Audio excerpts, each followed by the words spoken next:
देखो शिखरे आपणଙ୍କୁ स्वागत। आज मु आपणଙ୍କ ପାଇଁ ନେଇ ଆସିଛି देश विदेशर 30 ଟି गुरुत्वपूर्ण खबर। नंबर 1 अति भीषण बात्यार रूप नेब यास कहिला आईएमडी। संभाव्य बात्या यास अति भीषण बात्यारे परिणत होई उपकूल मुहां हेब। शनिवार सकाळे पूर्व केंद्रीय बंगोपसागर में लघुचाप क्षेत्र सृष्टि होईछि बोली भारतीय पाणीपाग विभाग पक्षरु सूचना दिया जाइछि। यह क्रमे घनीभूत होई 24 तारिख रे बात्यारे परिणत हेब। यह उत्तर उत्तर पश्चिम दिगकु गति करी उपकूल मुहां हेब। 26 तारिख संध्या सुधा बात्या उपकूल छुईब। उत्तर ओडिशा पश्चिमबंग और बांग्लादेश तट मध्य यह उपकूल छुईब। आईएमडी डीजी मृत्युंजय महापात्र कहिसंती एपर्यंत आमे यह निर्दिष्ट भाव केउठी स्थलभाग छुईब ता आकलन होई नाही। तेबे आज यह अवपातर रूप नेबा परे केउठी लैंडफॉल करिवो तार आकलन करा जाई पारिबो। यह एक अति भीषण बात्या होइथिबारु स्थलभाग छुईबा बेले घंटा प्रति सर्वाधिक 165 किलोमीटर बेगरे पवन हेबो। घंटा प्रति सर्वनिम्न 120 किलोमीटर बेगरु पवन बहिबो। स्थल विशेष पवनर बेग घंटा प्रति 185 किलोमीटर हेबो। उत्तर ओडिशार अभ्यंतरीण जिल्लागुड़िकरे 26 और 27 तारिख में प्रबल वर्षार संभावना रही। नंबर 2 संभाव्य बात्या यासर मुकाबिला पई सरकार प्रस्तुत कहिले एसआरसी। संभाव्य बात्या यासर मुकाबिला पई सरकार प्रस्तुत बोली स्वतंत्र रिलीफ कमिशनर प्रदीप कुमार जेना कहिसंती। बात्या आसिबा पूर्व आश्रयस्थली को आसिबाकु समस्त लोकंकु डाकबाजी जंत्र जोगे अनुरोध करा जाउछि। आश्रयस्थली रे मास्क देबा सह रैपिड रेस्पॉन्स टीम पठै स्वास्थ्य परीक्षा करा जिवो। राज्यर समस्त मत्स्यजीवी को सुरक्षित फेरी अणा जाइछि। कृषक माने सेमानक कृषिजात द्रव्य को सुरक्षित स्थान को नेबाकु कह जाइछि। तुरंत जल निष्कासन पई ड्रेनेज सफा पई निर्देश दिया जाइछि। संक्रमित थिले स्वतंत्र व्यवस्था करा जिवो बोली स्वतंत्र रिलीफ कमिशनर प्रदीप जेना सूचना देइछंती। 17टी एनडीआरएफ 20टी ओड्राफ 150टी फायर टीम को आज विभिन्न जिला को पठाजिवो बोली से कहिसंती। बात्या परे गछ काटिबा लागि वन विभाग को मध्य प्रस्तुत रहिबा पई कह जाइछि। लोकन को स्थानांतरित बात्या आश्रयस्थली परिचालना और पुनरुद्धार पई बड़ बड़ एनजीओ मानक सहयोग लोड़ा जाइछि। नंबर 3 25 पूर्व सुखिला खाद्य बंटन और गर्भवती हस्पिटाल स्थानांतर निर्देश। संभाव्य बात्या को दृष्टि रखी आसंता 25 तारिख सुधा गर्भवती और प्रसूति महिला एवं शिशु मानक सुखिला राशन और अंडा बंटन करने को राज्य सरकार निर्देश देइछंती। यह सहित जो महिला माने जून प्रथम सप्ताह मध्य प्रसवर संभावना रही से भली आसन्न प्रसव महिला को हस्पिटाल स्थानांतर करने को मध्य परामर्श दिया जाइछि। मुख्यमंत्री नवीन पट्टनायक काली बात्या मुकाबिला प्रस्तुतिर समीक्षा करबा बेले महिला और शिशु विकास विभाग पक्षरु आसन्न प्रसवंक हस्पिटाल स्थानांतर कर जाउथिबा नै अवगत करिथिले। गर्भवती महिलांक स्थानांतर चिकित्सा पई स्वतंत्र ध्यान दिया जाउछि बोली जिलापाल माने कहिथिले। सेहिपरि आवश्यक पड़िले अतिरिक्त बात्या आश्रयस्थल चिन्हट करबाकू निर्देश दिया जाइछि। सबु स्थानांतर क्षेत्र में कोविड नियमावलीर पालन करा जिवो। टेलिकम और विद्युत विभाग को मध्य तुरंत पुनः संयोग पई प्रस्तुत रहिबाकू निर्देश दिया जाइछि। बालेश्वर 1123टी, भद्रक रे 700टी, केन्द्रापड़ा 970टी और जगतसिंहपुर जिले में 223टी बात्या आश्रयस्थल चिन्हट कर जाइछि। नंबर 4 सर्वनिम्न मजूरी दर संशोधन कले केंद्र सरकार। महामारी को दृष्टि रखी सर्वनिम्न मजूरी दर को सरकार संशोधन करिसेंती। चलित वर्ष एप्रिल 1 रु यह कार्यकारी हेबो। निष्पत्ति अनुसार रास्ता निर्माण काम मरामती कार्य में नियोजित श्रमिक माने यथाक्रमे ए बी और सी वर्ग में 645, 539 और 431 टंका पाइबे। एसहित अर्धकुशली श्रमिक मानू 714, 609, 505 टंका पाइबाकू थिबा बेले कुशली श्रमिक मानू 784, 714, 609 टंका मिलिबो। सेहीपरि कुशलीठू उन्नत श्रेणीर श्रमिक 853, 784, 714 टंका पाइबे। सेहीपरि सफाई कर्मचारी यथाक्रमे ए बी और सी वर्ग में 645, 539, 431 टंका पाइबे। एसहित सुरक्षा और सेवा कार्य में नियोजित श्रमिक माने 784, 714 और 609 टंका पाइबाकू थिबा बेले उन्नत कुशली श्रेणीर श्रमिक माने 853, 784 और 714 टंका पाइबे। खनि क्षेत्र में काम करुथिबा श्रमिक मानक मजूरी दर मध्य यह दर संशोधित होईछि। एही हार उभय चुक्तिभित्तिक एवं काजुअल कर्मचारी समान भाव में प्रযোज्य हेबो बोली सरकार कहिसंती। पाणीपाग सूचना आगामी 24 घंटा मध्य विभिन्न जिले में वर्षा वज्रपात संभावना। आसंता 24 घंटा मध्य राज्यर विभिन्न जिले में वर्षा संभावना रही। एसहित किछि जिले में कालबैशाखी और वज्रपात संभावना भी रही भुवनेश्वर आंचलिक पाणीपाग केन्द्र पक्षरु प्रकाश। 23 रु 24 तारिख मध्य उपकूल ओडिशा समेत केन्दुझर, मयूरभंज आदि जिले में वर्षा संभावना थिबा बेले बाकी स्थान में पाग मुख्यतः सुखिला रहिबो। तेबे मार्च 27 तारिख मध्य विभिन्न जिले में वर्षा सहित प्रबल वर्षा संभावना रही। एथिपाई अनेक जिल्ला को येलो ऑरेंज वार्निंग जारी कराଯାଇଥିବା भुवनेश्वर आंचलिक पाणीपाग केन्द्र पक्षर प्रकाश। नंबर 6 द्वादश बोर्ड परीक्षा और प्रवेशिका परीक्षा नहीं आज उच्चस्तरीय बैठक। द्वादश बोर्ड परीक्षा और प्रवेशिका परीक्षा नहीं आज बस उच्चस्तरीय बैठक। समस्त राज्य तथा केन्द्रशासित अंचल शिक्षा मंत्री, शिक्षा सचिव और राज्य परीक्षा बोर्डर चेयरमैन तथा हिताधिकारी एक उच्चस्तरीय बैठक कर वृत्तिगत पाठ्यक्रम पर प्रवेशिका परीक्षा और द्वादश श्रेणी बोर्ड परीक्षा करने नहीं आलोचना करेंगे केन्द्र शिक्षा मंत्री रमेश पोखरियाल। आज दिन 11:30 एने भर्चुआल मीटिंग अनुष्ठित हेबो बोली ट्वीट करी सूचना देइछन्ति केन्द्र शिक्षा मंत्री। ट्वीट करी ए विषय सूचना देवा सह छात्र, अभिभावक, शिक्षक और अन्यमानक मतामत लोड़िछन्ति केन्द्र शिक्षा मंत्री। महामारी कारणरू द्वादश बोर्ड परीक्षा और प्रवेशिका परीक्षा को स्थगित रखा बेले एबे एहाकु कराजिबो उचित कि नाही से नहीं बैठक में आलोचना हेबो। नंबर 7 एणिकी मोबाइल रे मिलिबो कोविड रिपोर्ट। लोकमानंकु सुविधारे कोविड परीक्षा रिपोर्ट प्रदान करिबा पई ओडिशा सरकार कोविड टेस्ट रिपोर्ट वेबसाइट लोकार्पित करिसंती। कोविड-19 परीक्षा तथा आरटीपीसीआर किंबा रैपिड एंटीजन परीक्षा पई नमूना दैथियो व्यक्ति एही वेबसाइट रे केवल सेमानक पंजीकृत मोबाइल नंबर किंबा एसआरएफ आईडी दाखल करी निजर नमूना परीक्षा फलाफल जानि परिबे। यासो आवश्यक स्थळे एहाकु डाउनलोड मध्ये करि परिबे। स्वास्थ्य विभाग और इलेक्ट्रोनिक्स और आईटी विभाग रो ई अभिनव व्यवस्था द्वारा लोकमानंकु रिपोर्ट संग्रह करिबा पई परीक्षा केन्द्र को जीवाकु पड़िबो नाही। एही सेवा पाइबाकु हेले कोविड-19 rgd.odisha.gov.in/samplecollectiondetails.spx वेबसाइट को जीवाकु पड़िबो। नंबर 8 अगस्त मासरु भारत रे उत्पादन हेबो कोविड-19 टीका स्पुटनिक भी। चलित वर्ष अगस्त मासरु भारत रे कोविड-19 टीका स्पुटनिक भी उत्पादन आरंभ हेबो बोली काली रूस स्थित भारतीय राष्ट्रदूत डीबी वेंकटेश वर्मा घोषणा करिसंती। सेप्टेम्बर अक्टोबर सुधा भारत रे 850 न्यू डोज स्पुटनिक भी उत्पादन हेबो बोली से कहिसंती। समग्र पृथ्वी रे जेते परिमाणर स्पुटनिक भी उत्पादित भारत रे तार प्राय 65% रु 70% उत्पादन कराजिबो। भारतर चाहिदा मेंटाजिबो परे रूस एही टीका सबको विश्वर अन्य अंचल को आमदानी करिबा आरंभ करिबो। भारतर सांप्रतिक परिस्थिति संक्रांत रे मंतव्य देई राष्ट्रदूत वेंकटेश वर्मा कहिले जे परिस्थिति नियंत्रण को आसुछि। ब्लैक फंगस चिकित्सा निमंते औषध पाइबा लागि भारत रूस कर्तृपक्षक सह जोगाजोग करुथबा कथा से मध्य कहिसंती। नंबर 9 इस्राएल पालेस्टाइन संघर्षर एकमात्र प्रतिकार हेउछि टू स्टेट सॉल्यूशन कहिले जो बाइडेन। इस्राएल एवं पालेस्टाइन विवादर एकमात्र प्रतिकार टू स्टेट सॉल्यूशन बोली शुक्रवार दिन व्हाइट हाउस साम्बादिक सम्मेलन में राष्ट्रपति जो बाइडेन कहिसंती। टू स्टेट सॉल्यूशन हेउछि इस्राएल एवं पालेस्टाइन को दुईटी पृथक राष्ट्र घोषणा कराजिबा निमंते आगत प्रस्ताव, किंतु पालेस्टाइन एहाको प्रत्याख्यान करिछि। से आहुरी मध्य कहिसंती जे एबे मध्य डेमोक्रेटिक पार्टी इस्राएल को समर्थन करुछि, किंतु इस्राएलीय एवं हमास मध्य घोषित अस्त्रविरति बजाय रखिबाकू मु अनुरोध करुछि। एहा छडा गाजार पुनर्निर्माण लागि अन्य राष्ट्रंक सह मिसी बड़ पैकेजटे गढ़ी बोली कथा देउछि। स्पष्ट करी कहिबाकू गले गोटाए स्वाधीन इहुदी राष्ट्र भाव इस्राएल अवस्थिति को स्वीकार न करिबा पर्यंत शांति प्रतिष्ठा होई परिबो नाही। तेणु पालेस्टाइनिय माने इस्राएल अवस्थिति को स्वीकृति देवा उचित बोली बाइडेन कहिसंती। नंबर 10 मैट्रिक मार्क अपलोड तारीख घुंचिला। कोविड परिस्थिति और संभाव्य बात्या को दृष्टि रे रखी माध्यमिक शिक्षा परिषद कर्तृपक्ष मैट्रिक परीक्षार्थी मार्क अपलोड कार्यसूची रे किछिटा परिवर्तन करिसंती। मैट्रिक परीक्षार्थी मार्क अपलोड पूर्व निर्धारित मे 24 रु 31 तारीख परिवर्ते मे 29 तारीख आरंभ होई जून 7 तारीख पर्यंत चलिबो। सेहीपरि जिला शिक्षाधिकारी कार्यालय रे मेंटर स्कूल पक्षरु दाखल होइथिबा स्कूल मार्क रजिस्टर और बोर्ड प्रदत्त टाबुलेशन रजिस्टर जांच कार्य मे 28 तारीख मध्य शेष करने बोर्ड पक्षरु विज्ञप्ति प्रकाश पाइछि। मे 24 तारीख रु मे 31 तारीख मध्य सकाळ 7टा रु अपराह्न 5टा पर्यंत बोर्ड वेबसाइट रे प्रदत्त ऑनलाइन लिंक रे मैट्रिक परीक्षार्थी मार्क अपलोड कराजिबाकू बोर्ड पक्षरु निर्देश दिया जाइथिला।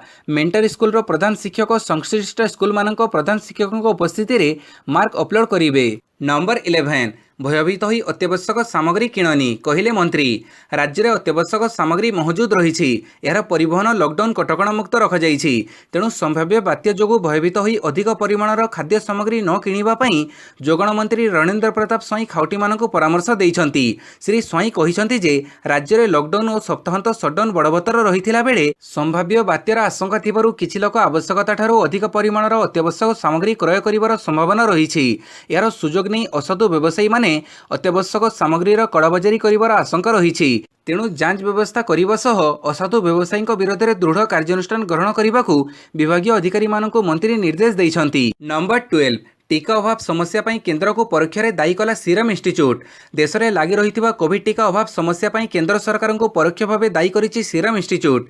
टीकाकरण में केंद्रर त्रुटिपूर्ण परिचालनागत व्यवस्था जोगु आज एभली अवस्था उपजिथिबा सीरम इंस्टीट्यूट ऑफ इंडिया कार्यनिर्वाही निर्देशक सुरेश यादव कहिसंती। से कहिसंती टीकाकरण अभियान को विस्तार करने समय सरकार टीकार उपलब्ध स्टॉक एवं विश्व स्वास्थ्य संगठनर निर्देशावली प्रति ध्यान देले नाही।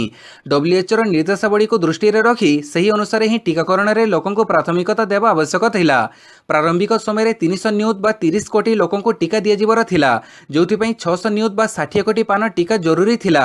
से आहुरी कहिसंती जे आमे टार्गेट रे पहुंचीबा पूर्वरु ही सरकार 45 वर्षर ऊर्ध्व वयस्क लोकों को टीकाकरण सहित 18 वर्षर अधिक समस्त को टीकाकरण देवाक घोषणा करदेले। आम पाखरे एते मात्रा रे टीका नथिबा जानिबा सत्वे सरकार एही पदक्षेप नेले। नंबर 13 संस्था ऋण न सुझिले ग्यारेंटर फसिबे। निज संस्था लगी ऋण नहीं ताहाको परिशोध करुनथिबा व्यक्तिक विरोध में बैंक्रप्सी मामला रुजु करा जाई पारिबो। एथिपई सुप्रीमकोर्ट काली अनुमति प्रदान करिसंती। ऋण राशि फेरी पाइबा लगी बैंक गुड़िक उद्योगपति किंबा ग्यारेंटरक नाम रे बैंक्रप्सी मामला रुजु करि पारिबे। सेमानकु कोर्ट को टाणी पारिबे। विचारपति एल नागेश्वर राव नेतृत्व में गठित 2 जणिया खंडपीठ एक गुरुत्वपूर्ण राय दैछंती। जो व्यक्ति ऋण पई ग्यारेंटर होइथिबे संस्था यदि ऋण खिलाप करिवो तेबे बैंक और आर्थिक संस्था ग्यारेंटरक विरोध में बैंक्रप्सी मामला रुजु करि पारिबे। Number 14 Air India data breach 45 lakh व्यक्ति व्यक्तिगत सूचना लीक। गत फेब्रुआरी मासरे एयर इंडिया और अन्य केतेक एयरलाइंस सर्भर रे व्यापक डाटा ब्रिज अर्थात संग्रहित तथ्यवली प्रकट होइजिबा कारणरू विश्वव्यापी प्राय 45 लाख व्यक्ति व्यक्तिगत तथ्यवली लीक हो जाइछि। लीक होइथिबा तथ्यवली सबु 2011 अगस्त 26 रु 2021 फेब्रुआरी 3 तारिख मध्य संग्रहित होइथिला। एथिरे नाम, जन्म तारिख, जोगाजोग सूचना, पासपोर्ट सूचना, टिकेट विवरणी, क्रेडिट कार्ड डाटा भली व्यक्तिविशेषकर केतेक व्यक्तिगत तथ्यवली रही। प्राप्त सूचना अनुसार एयर इंडिया यात्री सेवा सिस्टम जोगाणकारी SITA उपरे सोफिस्टिकेटेड साइबर अटैक कारणरू एते संख्यक डाटा लीक हो जाइछि। नंबर 15 संभाव्य बात्या रिलीफ और उद्धार कार्य नौसेनार प्रस्तुति। बात्या यासर ओडिशा पश्चिमबंग अभिमुखे गति करिवार संभावना थिबा बेले रिलीफ और उद्धार कार्य नौसेना को सजग रखाଯାଇଛି। नौसेनार 4टी जहाज और एयरक्राफ्ट को रिलीफ और उद्धार कार्य सह मानविक सहायता पई आज प्रस्तुत रखाଯାଇଛି। सूचना अनुसार ओडिशा और पश्चिमबंग में बात्या संभावना को दृष्टि रखी भारतीय नौसेनार ईस्टर्न नावल कमांड पक्षरु जोरदार प्रस्तुति होईछि। ओडिशा पश्चिमबंग दायित्व रे थिबा नावल कमांड पक्षरु बात्या यासर मुकाबिला पई 8टी बन्या रिलीफ टीम, 4टी ड्राइविंग टीम को ओडिशा और पश्चिमबंग में मुतयन कर 4टी नौजहाज को जेकोसी प्रकार मानविक सहायता पई स्टैंड बाय मोड रे रखाଯାଇଛି। नावल एयर स्ट्रिप रे एयरक्राफ्ट को मध्य प्रस्तुत रखाଯାଇଛି। विशाखापट्टनम रे INS डेवा और चेन्नई रे INS रिजाली को प्रस्तुत रखाଯାଇଛି। लोकों को स्थानांतर रिलीफ सामग्री को आकाश मार्ग पकईबा पई नौसेना सहयोग करिवो बोली जणा पड़िछि। नंबर 16 कोविड-19 रो भारतीय वेरिएंट उल्लेख थिबा कंटेंट उठी देबा लागि सामाजिक गणमाध्यम प्लाटफर्म को कहिले सरकार। प्रथमे महामारी को नियंत्रण करिबारे सरकार विफल हेबा परे एबे निजर भूल को लुचेबा पई चेष्टा करूछंती। कोविड-19 संक्रांत विभ्रांतिकर सूचना रोकिबा लागि कोविड भाइरस रो भारतीय वेरिएंट उल्लेख थिबा जेकोसी कंटेंट बा विषयवस्तु को तुरंत हटई देबा लागि सरकार सामाजिक गणमाध्यम कंपनी माननकु कहिसंती। सरकारंकर एही सद्यतम परामर्श पाइथिबा कथा मध्य सामाजिक गणमाध्यम कंपनी माने कहिसंती। ए विषय IT मंत्रालय जारी करिथिबा नोटिस रे उल्लेख अछि जे विभिन्न देश रे कोविड भाइरस रो भारतीय वेरिएंट विस्तार लाभ करूछि बोली गोटाए असत्य मंतव्य ऑनलाइन रे प्रसारित होउछि। मे 12 तारिख दिन सांबादिक सम्मेलन माध्यम रे स्वास्थ्य परिवार कल्याण विभाग एहार स्पष्टीकरण दे सारिछि। नंबर 17 कोवैक्सीन टीका नैथियो व्यक्ति विदेश जाई परिबेनी, भूल खबर कहिले केंद्र मंत्री। हैदराबाद स्थित भारत बायोटेक द्वारा प्रस्तुत कोवैक्सीन टीका विश्व स्वास्थ्य संगठन तालिकारे नाही। तेणु जी यही टीका नैथिबे सेमाने विदेश यात्रा करि परिबे नाही। एभडी गुजब खबर तैयारी करी लोकन को भ्रमित करबा को चेष्टा करा जाउछि। एथिरे कोनोसी सत्यता नाही। केंद्र मंत्री प्रकाश जावड़ेकर कहिसंती WHO एभडी निष्पत्ति नै नाही। भारतीय माने कोवैक्सीन टीकार डबल डोज नैथिले मध्य सेमानकु संपृक्त राष्ट्र रे प्रवेश पई अनुमति मिलिबनी, कारण एकाधिक राष्ट्र केवल सही टीकार डबल डोज नैथिबा लोकंकु निजर देश रे प्रवेश पई अनुमति देबे जो गुड़िक सेमानकर देशर अनुमोदनकारी संस्था किंबा विश्व स्वास्थ्य संगठनर जरूरीकालीन व्यवहार तालिका रे स्थान पाइथिबो बोली खबर प्रसारण होइथिला। तेबे एही खबर संपूर्ण भूल, प्रकाश जावड़ेकर स्पष्ट करिसंती। नंबर 18 आलोचना पई प्रस्ताव देइछु, उत्तर आसिनी कहिले राकेश टिकायत। मे 26 ରେ ଦିଲ୍ଲୀ ସୀମାରେ ଆନ୍ଦୋଳନରେ ବସିଥିବା ଚାଷୀଙ୍କ ଧାରଣାକୁ 6 ମାସ ପୂରଣ ହେବ। ଏହି ଅବସରରେ ଆନ୍ଦୋଳନରତ ଚାଷୀ କଳା ଦିବସ ପାଳନ କରିବ ବୋଲି ନିଷ୍ପତ୍ତି ନେଇଛନ୍ତି। ଏହା ପୂର୍ବରୁ ଆନ୍ଦୋଳନରତ ଚାଷୀ ସରକାରଙ୍କ ସହ ଆଲୋଚନା କରିବାକୁ ଅନୁରୋଧ କରିଛନ୍ତି। ଗାଜିପୁର ସୀମାରେ ଥିବା ଭାରତୀୟ କିଷାନ ୟୁନିୟନର ମୁଖପାତ୍ର ରାକେଶ ଟିକାୟତ କହିଛନ୍ତି, ପ୍ରଧାନମନ୍ତ୍ରୀ କହିଥିଲେ ବୁଝାମଣା ପାଇଁ ଗୋଟିଏ ଫୋନ୍ କଲ୍ର ଦୂରତା ରହିଛି। ଏବେ କିନ୍ତୁ ତାଙ୍କ ଆଡ଼ୁ ଆଲୋଚନା ପାଇଁ ସରକାରଙ୍କୁ ଚିଠି ଲେଖିଛନ୍ତି ବୋଲି ସେ କହିଛନ୍ତି। ସରକାର କିନ୍ତୁ କୌଣସି ଉତ୍ତର ଦେଇନାହାନ୍ତି ବୋଲି ସେ କହିଛନ୍ତି। ଯଦି ଏହାରି ଭିତରେ ଆଲୋଚନା ସଫଳ ନ ହେବ ତାହେଲେ ମେ 26ରେ କୃଷକଙ୍କ ଆନ୍ଦୋଳନ 6 ମାସ ପୂରଣ କରିବ। ଏହାପରେ ଚାଷୀ କଳା ଦିବସ ପାଳନ କରିବେ ବୋଲି ସେ କହିଛନ୍ତି। ନମ୍ବର 19 ଭୁବନେଶ୍ୱରରେ ବୟସ୍କଙ୍କ ପରି ଭିନ୍ନକ୍ଷମଙ୍କୁ ମିଳିବ ଡୋର ସର୍ଭିସ୍। ବୟସ୍କଙ୍କ ପରି ଭିନ୍ନକ୍ଷମ ବ୍ୟକ୍ତିଙ୍କ ପାଇଁ ସ୍ୱତନ୍ତ୍ର ବ୍ୟବସ୍ଥା କରିଛି ଭୁବନେଶ୍ୱର ମହାନଗର ନିଗମ। ଚାଲିପାରୁନଥିବା ଭିନ୍ନକ୍ଷମମାନେ କୋଭିଡ୍ ଟେଷ୍ଟ କରିବାକୁ ଚାହୁଁଥିଲେ 1929ରେ ଫୋନ୍ କରିବେ। ତାପରେ ବିଏମ୍ସିର ମେଡିକାଲ ଟିମ୍ ଘରକୁ ଯାଇ ନମୁନା ସଂଗ୍ରହ କରିବେ। ଏନେଇ ବିଏମ୍ସି କମିଶନର ସଞ୍ଜୟ ସିଂ କହିଛନ୍ତି, ପୂର୍ବରୁ କେବଳ ବୟସ୍କ ଗର୍ଭବତୀଙ୍କ ଘରକୁ ଯାଇ ସାମ୍ପଲ ଅଣାଯାଉଥିଲା। ଏହାଛଡ଼ା ବୟସ୍କ ଲୋକଙ୍କୁ ଗାଡ଼ିରେ ନେଇ ଟିକା ଦେଇ ଘରେ ଛଡ଼ାଯାଉଥିଲା। ଆଜିଠାରୁ ଭିନ୍ନକ୍ଷମଙ୍କୁ ନିଜ ଘରେ ଏହି ସୁବିଧା ଯୋଗାଇ ଦିଆଯିବ ବୋଲି କମିଶନର କହିଛନ୍ତି। ନମ୍ବର 20 ଭିକେ ପାଣ୍ଡିଆନଙ୍କୁ ମିଳିଲା ସମ୍ମାନଜନକ ପ୍ରେସିଡେଣ୍ଟସ୍ ଆୱାର୍ଡ। ରାଜ୍ୟରେ ହକିର ବିକାଶ ତଥା ଏହାକୁ ଆଗକୁ ବଢ଼ାଇବା ପାଇଁ ଯେଉଁ ଯୋଗଦାନ ମୁଖ୍ୟମନ୍ତ୍ରୀଙ୍କ ବ୍ୟକ୍ତିଗତ ସଚିବ ତଥା 5ଟି ସଚିବଙ୍କର ରହିଛି, ସେଥିପାଇଁ ତାଙ୍କୁ ଅନ୍ତର୍ଜାତୀୟ ହକି ଫେଡେରେସନ ସମ୍ମାନଜନକ ପ୍ରେସିଡେଣ୍ଟସ୍ ସମ୍ମାନରେ ସମ୍ମାନିତ କରିଛି। ଭର୍ଚୁଆଲରେ ଆୟୋଜନ ହୋଇଥିବା ଏକ ସ୍ୱତନ୍ତ୍ର କାର୍ଯ୍ୟକ୍ରମରେ ଭିକେ ପାଣ୍ଡିଆନଙ୍କୁ ଏହି ସମ୍ମାନ ପ୍ରଦାନ କରାଯାଇଛି। ରାଜ୍ୟରେ ହକିର ପ୍ରଚାର ପ୍ରସାର ପାଇଁ ସରକାରୀ ସ୍ତରରେ ଯଥେଷ୍ଟ ଉଦ୍ୟମ କରାଯାଇଛି। ଭାରତୀୟ ହକି ଦଳର ପ୍ରୟୋଜକ ଭାବେ ଓଡ଼ିଶା ଥିବାବେଳେ 2023ରେ ହକି ବିଶ୍ୱକପ୍ ପାଇଁ ଓଡ଼ିଶା ପ୍ରସ୍ତୁତି କରୁଛି। ସେହିଭଳି ରାଉରକେଲାରେ ଏକ ବିଶ୍ୱସ୍ତରୀୟ ହକି ଷ୍ଟାଡିୟମ ପାଇଁ ମଧ୍ୟ ସରକାର କାର୍ଯ୍ୟ ଆରମ୍ଭ କରିସାରିଛନ୍ତି। 2014ରେ କଳିଙ୍ଗ ଷ୍ଟାଡିୟମରେ ହକି ଚାମ୍ପିୟନ୍ସ ଟ୍ରଫି, 2017ରେ ହକି ୱାର୍ଲଡ ଲିଗ୍ର ଆୟୋଜନ କରି ହକି ଦୁନିଆରେ ନିଜର ଏକ ସ୍ୱତନ୍ତ୍ର ଛାପ ଛାଡ଼ିଛି ଓଡ଼ିଶା। ଆଉ ଏସବୁ ପଛରେ 5ଟି ସଚିବଙ୍କର ଏକ ବଡ଼ ଭୂମିକା ଥିବା ଚର୍ଚ୍ଚା ହେଉଥିଲା।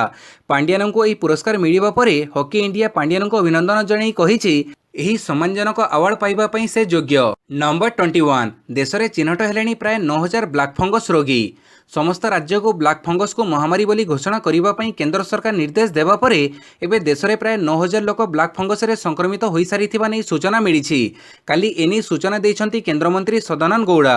ଦ୍ରୁତ ଅଭିବୃଦ୍ଧିକୁ ଦୃଷ୍ଟିରେ ରଖି ସରକାର ପ୍ରଭାବିତ ରାଜ୍ୟକୁ ଫଙ୍ଗଲ ସଂକ୍ରମଣର ଚିକିତ୍ସା ପାଇଁ ବ୍ୟବହୃତ ଏକ ପ୍ରମୁଖ ଔଷଧର 23000ରୁ ଅଧିକ ଭାଇଲ ପଠାଇଛନ୍ତି ବୋଲି ସେ କହିଛନ୍ତି। ସେ ଟ୍ୱିଟ୍ କରି କହିଛନ୍ତି ଯେ ବିଭିନ୍ନ ରାଜ୍ୟରେ ବ୍ଲାକ୍ ଫଙ୍ଗସ ରୋଗୀଙ୍କ ସଂଖ୍ୟା ବୃଦ୍ଧିକୁ ନେଇ ବିସ୍ତୃତ ସମୀକ୍ଷା ପରେ ଆଜି ସମସ୍ତ ରାଜ୍ୟ ବା କେନ୍ଦ୍ରଶାସିତ ଅଞ୍ଚଳ ପାଇଁ ଆମ୍ପଟେରିସିନ୍ ବିର ମୋଟ 23680 ଅତିରିକ୍ତ ଭାଇଲ ବଣ୍ଟନ କରାଯାଇଛି। ନମ୍ବର 22 ରାଜ୍ୟରେ 11108 ଜଣ ପଜିଟିଭ୍ ଚିହ୍ନଟ, 26 ସଂକ୍ରମିତଙ୍କର ମୃତ୍ୟୁ। ରାଜ୍ୟରେ ଗତ 24 ଘଣ୍ଟା ଭିତରେ 11108 ଜଣ ପଜିଟିଭ୍ ଚିହ୍ନଟ ହୋଇଛନ୍ତି।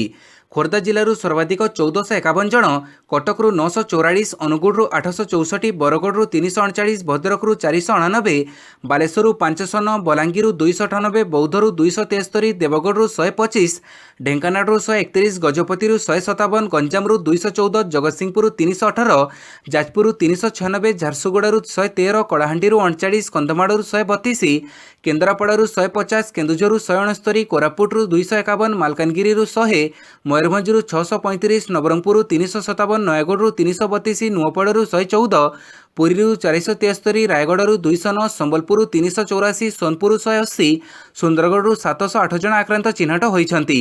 କାଲି ରାଜ୍ୟରେ ଆଉ 26 ଜଣଙ୍କର ମୃତ୍ୟୁ ଘଟିଛି। ନମ୍ବର 23 ରାଜ୍ୟରେ ଟେଷ୍ଟିଂ ଓ ଟିକା ପାଇଁ ପଞ୍ଜୀକରଣ ସମୟ ବଢ଼ିଲା। ବରିଷ୍ଠ ନାଗରିକ ଗର୍ଭବତୀ ମହିଳାମାନଙ୍କୁ ଘରକୁ ଯାଇ ଶବ ସଂଗ୍ରହ କରିବା ଏବଂ ବରିଷ୍ଠ ନାଗରିକମାନଙ୍କୁ ଘରୁ ଆଣି ଟିକାଦାନ କେନ୍ଦ୍ରରେ ଟିକା ଦେବା କାର୍ଯ୍ୟକ୍ରମ ସଫଳ ହେବା ପରେ ବିଏମ୍ସି ଏହାର ପଞ୍ଜୀକରଣ ସମୟ ବଢ଼ାଇ ଦେଇଛି। ପୂର୍ବରୁ ଯେଉଁମାନେ ଗୋଟିଏ ଦିନ ପୂର୍ବରୁ 1929 ନମ୍ବରରେ ସକାଳ 8ଟାରୁ 11ଟା ମଧ୍ୟରେ ଫୋନ୍ କରି ନାମ ପଞ୍ଜୀକରଣ କରୁଥିଲେ, ସେମାନଙ୍କ ଘରକୁ ତା ପରଦିନ ବିଏମ୍ସି ଟିମ୍ ଯାଉଥିଲା। କିନ୍ତୁ ଏବେ ପଞ୍ଜୀକରଣ ସମୟ ସକାଳ 8ଟାରୁ ଅପରାହ୍ନ 5ଟା କରିଦିଆଯାଇଛି।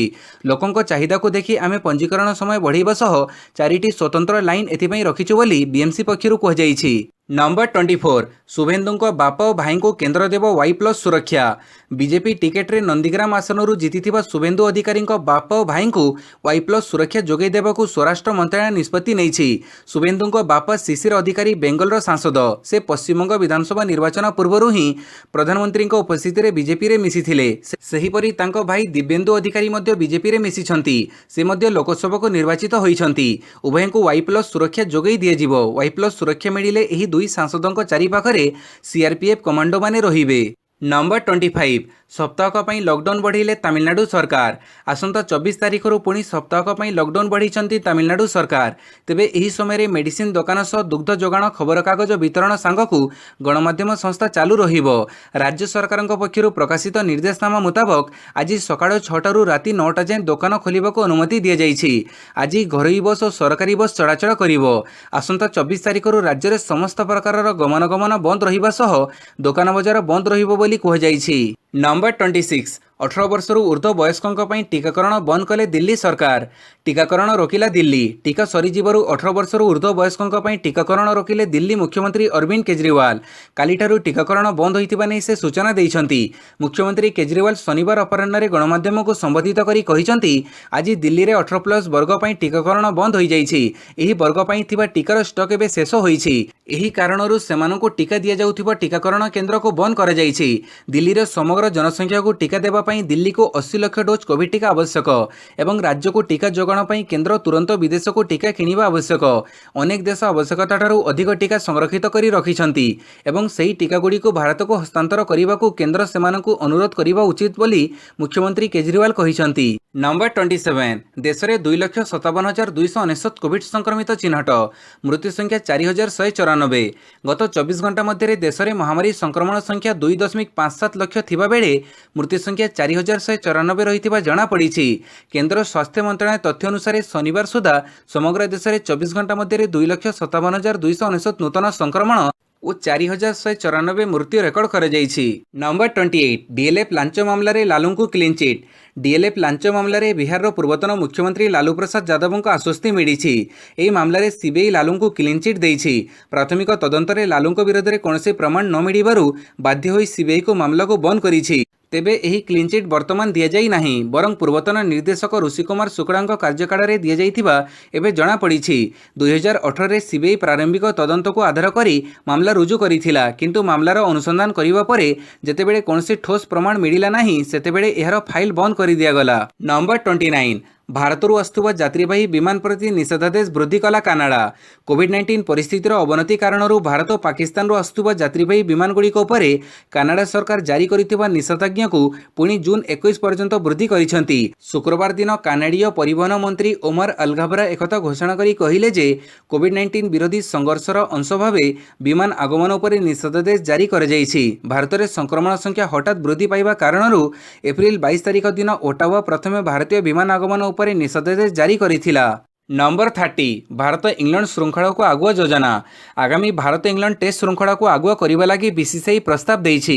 निर्धारित सूची ठारू जदि एही टेस्ट श्रृंखला गोटे सप्ताह आगु शेष हो पारिबो तेबे कोविड महामारी पई स्थगित थिबा आईपीएल रो अवशिष्ट भाग को सही समय आयोजन करने कथा बीसीसीआई विचार करुछि। पूर्व निर्धारित खेलसूची अनुसार अगस्त 4 रु भारत इंग्लैंड 5 मैच टेस्ट श्रृंखला आरंभ होई सेप्टेम्बर 14 रे शेष होबार रहिछि।